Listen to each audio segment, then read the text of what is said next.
अस्सलाम वालेकुम, की हाल है? ठीक ठाक। अच्छा यार, अजकल जी बलोचिस्तान ना हालत बहुत खराब हो जाती। बंदे गए ना जोड़े उन्होंने गूगल मैप के नाल बड़ी दूर जा निकल गए उसे दहशतगर्दा ने उन्होंने हमला कर दिता। तो मैं तो बड़ी देर तक कहने था कि ऐसी कोई एजेंसी बनाई जाए ताकि जी बलोचिस्तान के 24 घंटे परेड करती रहे, 12 महीने परेड करती रहे उसे,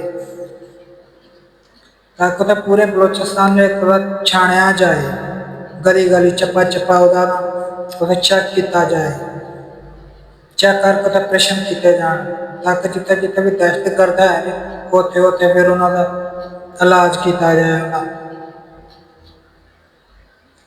ਇਹੋ ਜਿਹੀ ਏਜੰਸੀ ਬਣਾਈ ਜਾਏ ताकि ਜਿਹੜੀ ਉਹ ਚੱਪਾ ਚੱਪਾ ਚੈੱਕ ਕਰਕੇ ਜਿੱਥੇ ਜਿੱਥੇ ਉਹਨਾਂ ਦੇ ਥਾਂ ਟਿਕਾਣੇ ਨੇ ਉਹਨਾਂ ਦੇ ਉੱਥੇ ਆਪਰੇਸ਼ਨ ਕੀਤਾ ਜਾਏ, ਉਹਨਾਂ ਨੂੰ ਫਿਰ ਕੱਢਿਆ ਜਾਏ ਬਾਹਰ, ਤਾकि ਜਿਹੜੇ ਇਹਨਾਂ ਦੇ ਸਹੂਲਤਕਾਰ ਨੇ, ਜਿਹੜੇ ਇਹਨਾਂ ਨੂੰ ਮਾਲੂਮਾਤ ਦਿੰਦੇ ਨੇ, ਉਹਨਾਂ ਨੂੰ ਫੜ ਕੇ ਉਹਨਾਂ ਦਾ ਵੀ ਕਲਾ ਕੰਮ ਕੀਤਾ ਜਾਏ,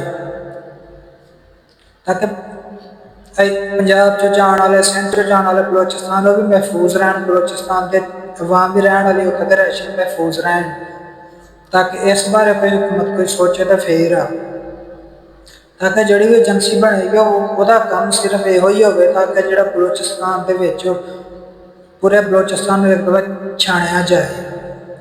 सही है, सिर्फ बलोचिस्तान वास्ते एजेंसी बनाई जाए ताकि उत्थे जो मसला मसाइल बनता है, जो पंजाबों जाते हैं ਜਾਂ कराचियों ਜਿਹੜੇ ਬੰਦੇ ਜਾਂਦੇ ਨੇ महफूज रहन उत्थे। ठीक हो गया।